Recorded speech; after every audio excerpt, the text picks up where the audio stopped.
하나와 0은 경계를 정하지 못함.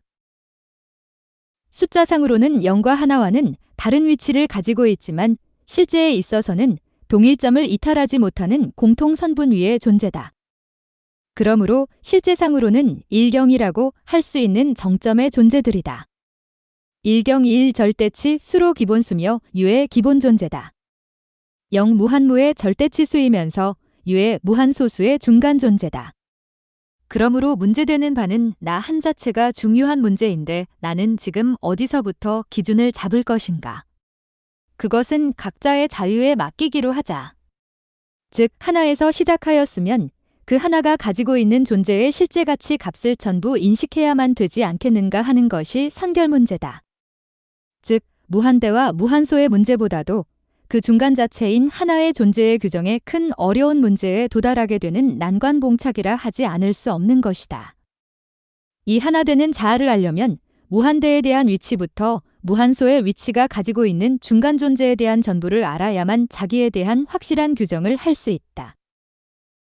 그렇다면 그 존재를 전부를 알 수 있어야만 그보다 더 큰 존재에 대한 근거를 해결할 자격이 있음을 알 수 있다. 그러므로 사람들은 자기 자신이 있다고 하여 놓고 없는 사실이니 없다느니 하는 것은 즉 숫자 세계에 있어서 0이라 하여 절대무의 존재를 결정한 듯이 하고 있는 것과 동일한 생각으로 되어 있는 것과 한 가지다. 없다고 할 때는 무한소에까지 도달한 후에 그 세계가 자기의 인정 범위 안에 들어서게 될 때는 무에 대한 결론은 내릴 수 있을 것인데 그것조차 생각도 못하고 그저 무라고 하면 자기가 무라고 하는 바가 그냥 무로서 만사를 해결하여 주는 중심 존재로 되는가. 그것은 지극한 어리석은 행동이다. 있다고 할진대 그 있다는 존재 가치는 절대유까지 계속 존재하고 있는 것을 알 수 있다. 그러므로 있다고 하는 자기와 무의 중심 입장에 있는 자기에 대하여서 알려고 할 때 제일 큰 문제는 중심점이다. 곧 우선 있다고 하는 것도 내가 존재하고 있어야 되며 없다고 하는 것도 내가 존재하고 있어야 된다. 문제는 결정적 존재는 바로 자기이다. 이 자기가 지금 해결의 수수께끼가 되는 근본 문제다. 그러므로 먼저 천주의 기본단위라고도 할 수 있는 자기를 이해하고 자신을 찾으라. 그렇게 다른 존재가 문제로 되는 것이다. 자기를 명백하게 해결하면 그 이상에 대한 연관적 사실에 대하여서는 자연히 인식할 수 있는 사실이다. 그러므로 자기 하나 알고 보면 하나님도 그 존재에 대하여 유무에 대한 문제는 크게 논할 문제도 아니다. 그러므로 알아야 한다는 하나님에 대한 근거의 여하는 먼저 피조체 자기의 근본에 대한 실감성을 알고 나가면서 탐구하면 제1존재의 확실성은 자연적 의식존재로 계시는 것이다. 그것의 명백한 체험은 실행하여 찾아보면 그 자체를 알 수 있다. 왜냐하면 하나님은 절대유에서 절대무의 기본 존재이므로 어느 면에서도 단위적 노선에서만 서서 좌우를 찾으면 그 존재는 자연적으로 체감된다. 그 체감으로써 하나님의 존재에 대하여 확실한 근본 문제를 해결할 수 있는 것이다. 왜냐하면 무한대에서 무한소를 통한 공통노정으로 흐르는 무한대이면서 무한소의 힘을 보아 이 힘은 공식과 같은 법리를 통하여 연결되고 있다. 그렇기 때문에 그 어떤 중간 입장에서라도 자기만의 그 힘과 감응될 수 있는 단위체로 평형선상에 설 수 있다. 그렇게 되면 무한대에서 무한소에 흐르는 그 감지를 통하여서도 하나님의 존재를 인식할 수 있는 것이다. 그러므로 하나님은 무한대에서부터 무한소에까지 연관하는 중심 동력체이다. 그러면서 영혼을 표준 삼고 시작하여 나간다. 그러므로 사람은 그 중간 존재다. 이 중심 존재가 완성하여야만 천주적 기본 원리는 원만화를 가져오게 된다. 즉 하나님은 무형으로 계셔서 유형으로 작용하고 사람은 유형에서 무형으로 수수작용 원만화를 취해야만 원만한 존재가 되는 것이 천리이며 창조원리다. 옆에 있는 그림을 보면 사람은 단위적 위치에 거주한다. 사람을 통하여만 우주와 천주의 이상이 완성하게끔 만드셨다. 그것은 사람이 하나님의 몸으로 지은 특유의 존재로 지었기 때문이다. 육양, 무, 금 라고 표시한다. 그러므로 사람은 양과 음의 중화체로 되어 있다. 음은 영으로 양은 육체로서 합체되었다. 그러므로 사람은 영과 육신이 합하여서만 완성한 사람이다. 그러므로 우리는 영을 성장시켜서 영인체를 완전 조성하면 무의 세계까지 통할 수 있는 중간 존재체다. 그러므로 본래 사람은 영인체를 완성하여야 한다. 그래서 영인체가 어떤 구조로 되어 있는가 하면 영체, 생명체로 되어 있다.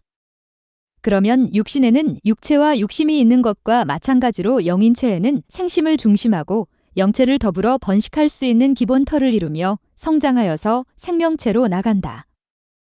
또 그 생명체가 되어야만 하늘의 한 성장체를 가진 자체로서 생활할 수 있는 것이다. 그 생명체의 생명체를 이루어야 본 창조 이상 영인체로 되게 되어 있었다.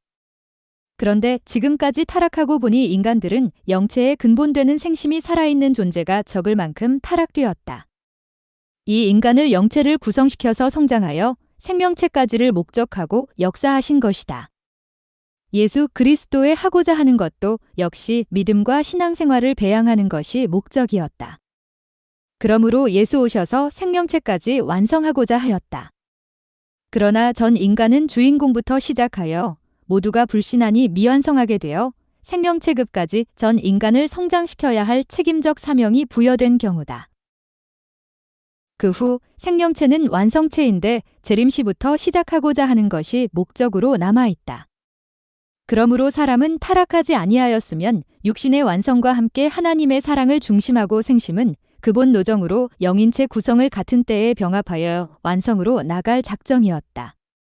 그러나 인간들의 타락으로 인하여 전인간에게 하늘의 사람도 는 구분하여 성장시켜서 완성의 모양으로 되었다. 제1차 예수는 성장 생명체까지 제2차 재림하여서 완성체 생명체를 주입시켜서 이상적 영인체를 조성하고자 함이 근본으로 되었다. 그러므로 하나님의 이 시작을 할 터를 닫고자 하니 구약 역사가 있고 신약은 그 터 위에 성장하여 전 세계에 터를 지어 그 위에다 다시금 완성의 이상 생명체를 땅과 함께 하늘까지 연결시켜 이상적 천주 완성을 이룰 목적이었다. 그렇지 않고 구약 시기부터 절대적으로 뜻을 중심하고 인간들이 받들어 모셨으면 직접 뜻을 중심하고 터를 세우면서 이상적으로 전개하고자 함이었다. 그러나 불신으로 인하여 그 목적이 달성하지 못하게 되었다.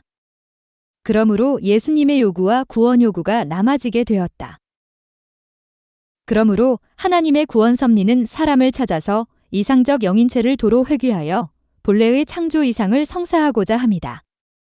그리고 하나님은 절대의의 존재며 절대무의 존재의 주인공이 즉 하나님이시다. 그러므로 인간은 어느 방향으로든지 극을 찾아가면 갈수록 하나님에 대한 필요성을 절절히 감각되게 지은 것이 현재 천주의 만상이다. 그러므로 사람이면 누구나 천주의 공로를 정당하게 설 수 있는 자아를 찾으면 전체에 대한 중심 문제까지 해결을 가져올 수 있다. 이러한 사실은 창조하신 만상을 공동한 중심에 속하여 있기에 어느 곳으로 통하든지 그 중심은 결국의 종점을 찾으면 동일한 한 근본 원리를 통하여서 작용이 시작될 수 있다. 그렇기 때문에 자신의 근본 원리로 설 수 있는 기본을 찾으면 전부의 중심인 하나님에 대한 문제는 자연적으로 알게 된다. 또한 하나님의 근본적 존재에 대한 실감을 할 수 있고 자각할 수 있게 된다. 그러므로 하나님은 자기가 없다고 하면 자기 자체로서 자기를 없다고 하는 것과 같은 것이다. 그러므로 자기 자체에 대하여 유라하면 자연적 유하신 그 근본 존재의 유를 예정하는 것을 말한다. 그러므로 자기가 유하면 자기가 유하기 전에 부모의 유를 찾아지며 부모가 유하면 선조의 수십, 수백 대에 계속하여서 지금 자아가 존재함을 알 수 있다. 이렇듯이 유에서만 유가 시작한다. 무에서 무이지 유할 수 없는 것이 천리다. 현대의 과학도 이 천리를 떠나서는 시작과 발전을 못한다. 그리고 자아 이후에는 유할 수 있는 후손에 대한 유로 알 수 있다. 그렇다면 지금 보이지 않는 후손을 없다고 말할 수 없다. 말하자면 그 자체는 원리의 합격체로 완성격의 존재가 못됨을 말하는 것이지 그 근본 원리적으로 보면 후손도 있게끔 유에서부터 모든 만상이 지어졌기 때문에 후손도 필요적 한 공리노정으로 유함을 알 것이다. 보지 못하였다고 그 있어야 할 그 존재들을 부정하면 그 자체의 부정함이 근본 원리적 해결을 주는 부정이 되는가? 그렇지 않은 것은 누구나 다 잘 안다. 그런데 무라고 부정한다면 그 존재는 천리 근본을 반역하는 행동이라 아니 할 수 없다. 그러므로 천주만물은 전부가 원리적 유에서 시작함으로 유라고 하는 기본점에서만 만 가지 원리와 이치의 부합을 볼 수 있다. 그러나 무라고 하고 나면 그 근본을 유로 전개하기 곤란한 원리적 결론으로 된다. 그러므로 지금 자아라는 자체는 유무의 한 중심의 존재이다. 그러면서 그의 작용적 목적으로 유를 전적으로 상대물로 하기 위한 행동으로 생활하는 것이다. 이는 잘 체득하는 바의 사실이다. 그러므로 나 자신이 유라는 원리적 존재라는 것은 근본적으로 바로 서게 되는 것이다. 그러므로 무라고 하는 존재는 사실체 유의 세계에서는 자아로부터 표시가 되어 있다. 그 자아가 즉 유무의 근거점으로 하고야 유무라는 말을 할 수 있는 것이다. 그러므로 나는 유에 속하는 동시에 무에도 찾아가는 중간 존재라는 것을 알게 된다. 이 중간 존재로서 되어 있는 나에게 유무의 근본되는 하나님의 존재에 대하여 의심하는 것과 동일하다. 그러므로 자기가 유무 근본의 위치이니 즉 창조적 원리로 보아 하나님과 직접 동일점선에 유하는 존재임을 체득하여야 된다. 자아는 유무의 중화체다. 그러므로 사람을 중심하고 계실 신성은 나와 중화성적 관계로서 유에서 무의 세계의 전개의 노정을 통하게 되어 있다. 우리가 만일 무하다고 하는 곳에 처하여 있어서 인식한다면 나에게 유에 대한 인식은 물론 없을 것이다. 그러므로 우리는 인식할 수 있는 환경과 그 위치를 가지고 있다는 그것 자체가 벌써 인식시켜주는 유로부터 시작되는 것이다. 즉, 지금 과학세계에 있어서 모든 원리와 공식을 이용하여 응용유 있는 원리 외가 존재함이 유하다는 원칙 위에서만 시작하여 그 목적 달성으로 진급됨을 알 수 있다. 그러므로 과학이 발달할 수 있는 것도 전유적 그 원리적 존재유가 기본되어 그 기본상에서만 그 목적 표시적 발달된 존재를 볼 수 있다. 그러므로 무에서 유라는 원리는 본래부터 우리가 세울 수 없다. 무면 무지유가 되겠는가? 그러니 유물론적 원리도 자연 그 끝인 말로는 미해결로 되는 것이 원리다. 무가 되는 까닭이다. 즉 시작이 무니 끝도 무로 결과한다. 무는 유가 될 수 없다. 없음이라고 하는 존재를 세우기 위하여 전유, 답서 있음의 존재를 세워놓고부터인데 이 선유, 먼저 존재 필요성이 있음, 존재는 곧 주관적으로 보면 자기, 혹 객관적으로 본다면 다른 사물이든지 벌써 선유한 사실을 결정지어 놓고 말하는 것이다. 그러므로 모든 것의 근본은 유에서 시작하였다는 것을 알아야 한다. 그러므로 사람은 근본 유라는 존재로부터며 만물의 유도 역시 동일한 것이다. 어떤 작용의 시작은 유의 작용으로부터만 시작된다. 인식할 수 있는 모든 관계 감각성이라고 존재하여 나에게 미치고 있는 그 작용은 근본적 유의 작용이 연장화된 존재임을 알 수 있다. 그런 고로 무라는 점유 위치는 시각 또는 감각성 외의 존재를 두고 말하는 것이다. 그러므로 우리 자아인 유가 감각하는 그 감각적 작용은 즉 유에서부터 파급에 되는 것이다. 그런 고로 우리가 시각으로 볼 수 있는 권외의 유에 존재하는 그 자체와 곧 하나님과 우리는 연관적 한 위에 속하여 있는 양심의 기존 유의 존재로부터 우리에게 작용되는 감각을 알 수 있는 것이다. 그러므로 사람 하나는 유무의 중화물이 되어 있다. 그러므로 우리가 곧 무아라는 위치를 찾아 들어가면 중화체에서 음양분립과 같은 작용을 일으키는 것과 한 가지로 무인시계로 내려가면 상대적 절대무에 비례되는 절대유의 힘과 작용의 상봉을 본다 하는 것도 알아야 한다. 사람이 무아에게 찾아 들어가면 즉 감각무와 인식무에로 서로 떨어져서 상거적 무의 위치에 대비되는 유의 감각과 인식이 경지는 나타난다. 이것은 마음을 갈고 닦는 깊은 수양 중에서도 많이 체험하는 사실이다. 그러므로 사람은 고요하다는 그곳을 찾으면 본심의 작용 무대를 딴 무경애로 존재하는 절대유의 감각을 체험하여 새로운 신기한 인식권을 찾는 것이 자연적으로 표시되는 듯이 되어진다. 그러나 그 원리는 내 자신들의 이상적 감각성을 취할 수 있으며 그 만족감을 취할 수 있는 근본적 이상 유할 수 있는 근본에 속하여 있는 존재이다. 그렇기 때문에 새로운 쾌감이 나와 기쁨의 표시로 전개시킨 것밖에 지나지 않는 다는 사실이다. 그러므로 이런 것을 볼 때에 우리는 유에서 처하여 있다. 그러니 있음이라는 유의 절대 감성이 강면에 기록되고 동화되어 있는 것과 같은 이유로 되어 있기 때문이다. 그러나 그 유로부터 전하여 주는 감력에 대하여 진동감을 느낄 수 없고 또 외력감에 대하여 소모적 반작용을 하므로 외력유의 감력에 대하여 예민하게 작용 못하는 것이다.